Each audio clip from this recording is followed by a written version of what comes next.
Hey, welcome to our midweek touch point where we are keeping the conversation going from the weekend. We're excited to be with you today. We're closing out our 4-week segment where we've been connecting with you and just being able to keep some of the key points and conversation in front of us during the week. Today, I am here with 4 of our campus pastors here at Real Life Church. Love to have you guys introduce yourself and which campus and why you're excited to be here. Yeah, I'll go first. My name's Matt Grubb. I'm at the Simi Valley campus. And man, I love just getting in community and talking about what God's doing in our life. It's always something amazing and spectacular, and so excited to have this conversation. Yeah. I'm Scott. I'm the campus pastor out in Lancaster. Excited to be here anytime we can get this group of 4 in a room. It's guaranteed mostly to be a fun time, but really excited to just engage and hang out with these guys and chat with you as we continue the conversation. Yeah, I'm here because I do whatever David tells me to do, and they always say save the best for third, so I'll go third. My name's Kevin. I'm at the Valencia campus, and I just love spending time with these guys. Really enjoy spending time with you as well, and looking forward to our conversation. Yeah, and if we haven't met, my name is David, and I am serving on the online campus pastor and get to really hang out with these guys and do ministry here at Real Life Church, which is amazing. Hey, this past weekend, we had a great weekend closing out the gospel series, and it's been quite a journey for us. Not only was this weekend's message a great close to a conversation and a prayer that we've been tracking along this 4 weeks, but it also was our beach baptism Sunday. It was my first one experiencing it. It was amazing. What is it about beach baptism that you guys like, and what were some of the highlights for you guys? Yeah, I think there's something just really cool about so many people heading out together, not only to worship God together, but to say, hey, I'm making that decision to take Jesus on, to take him and his offer of grace. And for me, it just gets emotional because you see all these people taking that step, and for me, it's just super encouraging. Yeah. Kev? Thank you, Scott. They do say what? Best for second. Best for second, yeah. And everything about it, it was an incredible day. There's something about the beach, though, that being out in nature, getting to go do that together, baptism, we talk about, signifies dying to our old way of life, and we're living by ourselves and for ourselves and being raised up to new life. And I do think when a couple of those waves came in, some people were taking it a little more literally than metaphorically, but it was incredible. There was one gal who every week for the past month on Thursday nights at our services at Valencia, she comes up to me just so excited about getting baptized, and I had the privilege of baptizing her, and she burst into tears when she came out of the water and hugged us, and it's those types of stories that is why I love to do what we get to do every day. Yeah, for sure. I was excited for our campus in Lancaster. This was the first year that we've been able to do beach baptism since our campus had launched. And so I had been a part of it, having been at Valencia campus years prior. But this was the first time for our campus in Lancaster to come and join and engage in the beach baptisms. It's a longer drive, but always a great one to go from the desert out to the beach. And so I was really excited to see some of our church members out there. I know it's similar to Kevin. I got baptized, a friend's daughter, and then the son of someone that I had gone to Israel with years ago. And so just always such a great experience, especially even to see our campuses all united, even including people from the online campus, and making the drive out to join us there. It's just always a really special time. And I think a great capstone to this conversation we've been in these past 4 weeks of talking about what does the gospel mean as we unpack the language behind it and the power behind it. And then this weekend talking about the crucifixion and the resurrection and what that really means, and then taking that actually into real life with getting baptized and people dying to themselves and raising into new life. And so just really great experience. Yeah. I would echo that thought about just the whole community of Real Life Church coming together, right? I knew that we were going to have hundreds of people being baptized, but seeing the crowd and the support of the families and friends, that was amazing to see. So we know that when community takes these bold steps of faith, it's powerful. But then I'm also reminded of Corey, who has actually been on a journey with us for about 4 weeks. And she jumped on this past Sunday, heard about beach baptism, And she's right now in recovery, and so she can't even walk without a walker. But she just kind of expressed how she wanted to be baptized. And so we got in a conversation, and now we're actually talking about, going through a baptism at our grandmother's pool. And so, whether it be at the beach, at the pool, or here in one of your campuses, if you did not take that step, we're going to have some opportunities for you to be able to follow up on that step and conviction. And so keep your eyes open for that, and keep your eyes open for the pictures that's going to come from this past weekend, which was amazing. Yeah, it was awesome. Scott, you kind of transitioned us into, the topic of the conversation from this past weekend. Having the campus pastors here, I know you guys are constantly praying for your campus. You're kind of keeping your pulse, spiritual pulse on, what's happening, right? How does this gospel series come alongside what you've been praying for and what you've been seeing with your campuses? I'd love to hear it. Yeah, I think one of the biggest things, and really hit this weekend, I think especially, was kind of the guilt and the shame topic that comes up when it comes to sin or the decisions that I make in my life. And so many people I meet and counsel and pray for just struggle with the sins of their past or the experiences that they've been through, and this weight of shame on them of like, how could God ever love me if I don't love myself, or if my family has disowned me because of what I've done, or friends have abandoned me because of this or that, or I can't be successful at work or in life because of the decisions, and just that weight of shame and guilt that kind of rests on people. And I think often, so many times, the thought creeps in that I'm the only one that struggles this way. And that no one else makes as bad of mistakes. I know everybody messes up, but nobody messes up quite like I do. And so I think really over the course of the series, but even this past weekend specifically, really unpacking that and going, no, we all mess up and we all screw up, and we all are screw ups and continue to do that. But Jesus says, come as you are. You don't have to get cleaned up before you can come to him. And so I think that's been a really, powerful thing to be able to communicate, but then even from the stage for us to share even our own screw ups, and that we're all human and we all make mistakes, that like no one's immune from that. Yeah. All are welcome at the foot of the cross, and that transforming nature behind what Jesus did for us and does for us. So. That's so good. Yeah, I think something that's amazing is when we talked about the woman caught in the act of adultery. And you just really think about it, right? And you think about how Jesus could have come from on high or been on some platform, and yet one of the things that we discussed is he was down in the dirt. And I think that's such a cool representation of Jesus being in the middle of it with us. Yeah. And man, I don't know about you, but for me, that just that gets to me. It gets me thankful, and it gets me excited that God would want a relationship with us. And one of the really cool things that I've seen out of this gospel series is we have a young lady at our campus who just decided to take a couple of these faith into action things and say, hey, I'm going to do it. I'm going to go for it. And so she started on all of her social media platforms inviting people to church each week and saying, so hey, cool. I have a seat for you, and afterwards I'll take you to a local coffee shop. We'll get some coffee, and we'll talk about whatever you want to talk about. And man, for me, it's been encouraging. And I challenged our church. I'm like, I would love to see more of this, because that's turning faith into action. That's bringing hope to our communities. Yeah.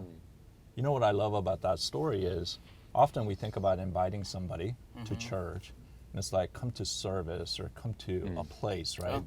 But what she's doing is she's inviting people to a relationship. That's right. Yeah. Come sit with me, come have coffee with me. Let's unpack the conversation together, right? Yeah. And because really, if you think about the gospel, it really is an invitation, not to a place, even though sometimes we look at it as a place, but it really is to a relationship with God, right? Yeah. Yeah. That's good, man. What's one other thing that's been hitting you? So for me, I think I just love the fact that, we have a God who is willing to meet us exactly where we are. And so often we wrestle with this idea that we're not deserving. And then if we really kind of get into the spiritual kind of journey, sometimes we bypass the whole relational, intimate experience with God, and we get to a place where we feel like we earned the gospel. Yeah. And so we vacillate between those two extremes, and we're missing out on, I think, what is the best part of our faith journey with God and the invitation to a personal relationship, right? Yeah. And so I love the gospel. The tone of the series has been wherever you are. Nothing you've done, nothing you could do in the future can ever separate you from who you are to God and the love that He has for you, right? And how sin really is on the other side of that, trying to rob us of this good news and really to steal and destroy the thing that God wants to do in our lives, right? And so the two negative emotions that Michael talked about this past weekend from Valencia was this idea of guilt and shame that sin so strategically capitalizes. You know, it definitely overpromises, Yeah. right? Minimizes, right, the kind of impact or consequence that your action might have. And then once we take that step, now we're trapped, you know? Reminds me a little bit of fishing, you know, like you get hooked, right? The other emotion that I often think about when it comes to sin is fear. Those are three dominant negative emotions, they say, that's universal. And even geographically, they say there's different dominant emotions. And so, like if you're in the Eastern culture, they say shame is the big negative kind of emotion that people are wrestling with. In the Western culture, they say guilt. And then if you look at kind of the continent of Africa, they talk about this idea of fear. Yeah. You know, this battle of power between good and evil, right? But I love this idea that guilt says, I've done something bad, right? I feel guilty for what I've done. Shame says, I am something bad, right? And then fear says, I'm destined for something bad. I can't avoid it. All right, so question. Where does conviction end and guilt begin? Yeah. Because conviction would lead us to a change in thought, a change of action that So would good. walk us towards Yeah. God, but Yeah. guilt Yeah. blocks us somewhere Yeah. else. For sure. I think each of these really have the positive side to it, right? Like fear of the Lord is the Yeah. beginning of wisdom, right? Not a bad thing. You know, like guilt and conviction. It's like conscience. Or, I love what this one pastor said. He said, guilt paralyzes us. Conviction pulls us in the right direction, Yeah. right? Both of them are uncomfortable. Both of them are going to be things that we're going to have to really pay attention to and wrestle with. But one keeps us from actually moving in the right direction. Yeah. The other actually pulls us or pushes us towards the right direction, right? Yeah. I like the way it got framed this weekend with the enemy uses those as weapons. And so I think if you look at even the thing about conviction versus guilt, is it being used as a tool or is it being weaponized? used as a weapon? Okay. Because if Yeah. it's used as a weapon, then that's not from God, that's not a healthy conscience. But Yeah. if it motivates you toward repenting for going, oh, I'm going in the wrong direction. I should not be going this way. I need to turn back from it. Then that's a tool. That's a helpful thing, you know, because I think there is That's this, and I've wrestled through like, there is some sense of like healthy shame too, but it's not meant to be an identity of like, Yeah. like you said, like this is who I am and who I'll always be. Yeah. No, shame can be a positive thing, but only, you know, in a small dose. Yeah. As a, you know, ex-Catholic, guilt is one of those things that's like heavy on me, and even shame a little bit too, of like, okay, man, I've done something wrong. Now I need to do something else to make up for it. Well, that's not what Jesus said. Jesus says, I already did it for you. All you have to do is accept it. But Yeah. I think that thought of those things as being weapons and looking at them and identifying, hey, is there something the enemy is using to weaponize against my faith to keep me trapped in this place of fear or guilt or shame? Well, if that's the case, then let Jesus break those chains and help you move forward from that to the destiny, that future that he promises for us. Oh, so good. Yeah. See, that's why I like hanging out with you two. Give us something good, man.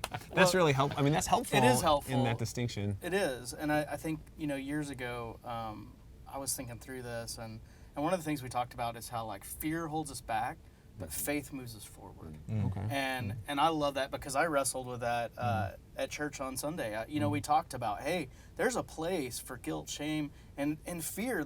There's you know, godliness leads to repentance. Like we have to have a piece of that. But yet, at the same time, if it's something that's prolonged, if it's something that continues, fear's just going to hold us back. It's going to drag us down. Guilt and shame. It's just like this anchor that drags us down. But faith, understanding that we're saved not by our works, but by the grace of God, releases us from those chains. Yeah. And man, there's something beautiful knowing that we're released from those chains. And I just always think about, man, if I've been given such a great a gift as that, it's going to change how I live. Yeah. It's going to change what purpose I have in my life. So for me, that's been huge. And drive you towards sharing that good news That's with right. others, right? Like, Yep. and we talked about, I think, week 3 of like this gift that we've received that we then should go and give, whether it's forgiveness or grace or salvation. Like, if that's such a great gift for us, why would we not be shouting it from the rooftops and sharing that with our friends or posting on social Yeah. media to help get the word out that there's this good news available to everyone? All it takes is coming and hearing and accepting. Okay, so I'll ask another question since I'm Yeah. Question asker I'm today. I'm the asker. Well, I don't have the answers. Whenever we talk about faith, I mean, I've been on this journey with God for 25 years now, but it tends to feel like it can be a little bit nebulous. Like, how do I know? And so I've been working on a working definition of it that I'm going to throw out there for you guys to say, no, that's garbage, or, well, there might be something to that. I've started to think faith is trusting God enough to try.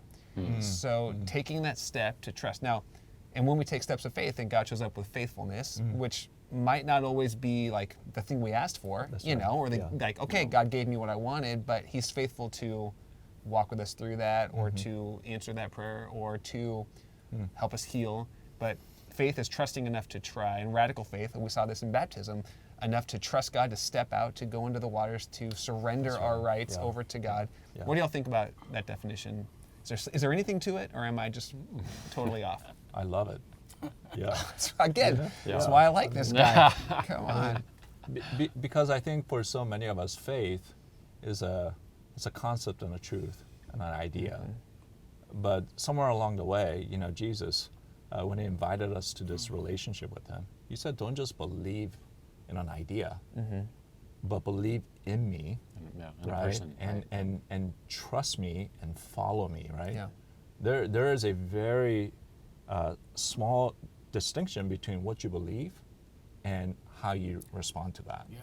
How you There's live. something about that obedience part, the trying part, that helps us to actually personalize the faith part. And it becomes, whatever it was, like God is always faithful, God always comes through. And then when you actually trust, even though you don't know what's on the other side of your action, Yeah. and you take that step, there's certain things that you will only discover about God on the other side of obedience. So good. And I think so powerful. Yeah. I love, the Bible talks about faith as being sure of what you hope for and certain of what you do not see. And I think, like, for me, when I'm always wrestling with that, like, I just go to Hebrews 11. I love Hebrews 11 because you have these, guys and girls who are saying, listen, by faith, I'm going to step out, just like what you're talking about, Yeah. because of my belief of who God is. And it might not be able to see it. It might not be encapsulated in that moment, but yet I'm certain of it. Yeah. And because of that, I make those decisions. That's right. I just, it's so encouraging for me. Yeah. Hey, you know what? You put 4 campus pastors together in one room, and what happens? We're going to talk. We go over time. We go over Yeah. time, right? We've been talking about this idea, and our prayer and desire of this time was to keep the conversation going Yep. and encourage people into the right response or action, right? Thinking about this past weekend, what is that one tangible, practical, trying step that you would wish for others to just kind of step into? Yeah, I mean, for me, it's right. I talked about it already. Yeah. It's just inviting people. You never know. Because, see, the thing I think we get caught up in is we're like, oh, man, I don't want to make them uncomfortable if I invite them, or I'm not sure where they are. But literally, and we've been talking about this, that we believe that every person is called for a purpose, and that there are people that are literally waiting for the good news. So maybe take that step and invite Yeah. somebody. Yeah. Whether it's picking up a phone call, shooting a text, talking to them at work, or putting it on your social media Yeah. and just inviting them to a relationship, into Yeah. a conversation about who God is. That's so for great. me, that one's easy. Yeah, that's awesome. Yeah. Yeah, I think especially along that of this gospel, of sharing your faith, of being in community and in relationships.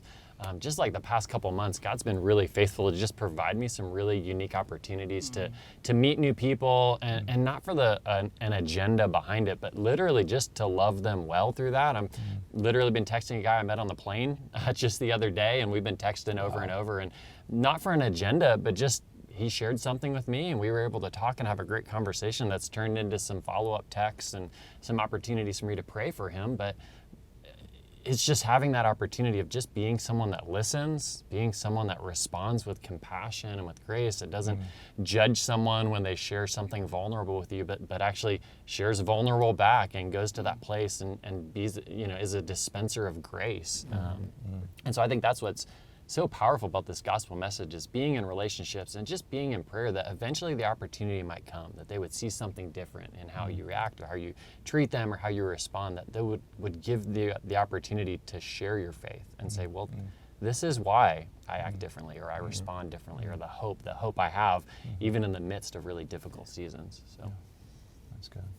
Good answer. Good answer. Survey says they're up on the screen.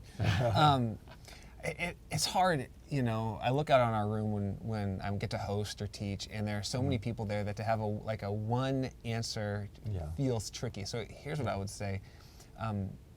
We talked, I think, in week 2 of the series that God actually reveals direction to us through the scriptures, through his word. And you might already know what that thing is. Yeah. Like God has shown you. Maybe you're in a difficult spot in parenting or marriage or vocation or a relationship, and you know what the thing to do is. You know what God would say. Now the step of faith becomes to trust God enough to try to do that thing. Yeah. faith to action. Faith, right? yeah, faith in action, and invite people to church. I mean, Yeah. those are good Yes, answers too. yeah. But that would be my top of big the one survey, probably. yeah. I would add to that and say, figure out a step that's, manageable, something that you can step into. Just begin where you are. Don't think about the large, big step of faith. Take that one small step that's in front of you. And then the second thing I would say is share with somebody. Step into accountability so that it's not just something that's inside of you, but you're inviting others to join with you. And that's why we talk about invitation to our services on weekends or to different events that we have. I know we have a revival coming up that's going to be an amazing opportunity for people to step in. But I would say next weekend is really great weekend to invite somebody into our prayer conversation. Yep. And this is where I think we're going to see this beautiful dance between personally walking through, trust and faith through prayer, but then also experiencing it in corporate context of others, right? And so, man, we can keep going like this forever, I guess, but we're going to bring a close to our time together. Thanks for tuning in and just kind of sitting in with us in this conversation. We're going to have to do this again, Absolutely. but we're praying for you. Keep the conversation going and walk with God and experience his faithfulness.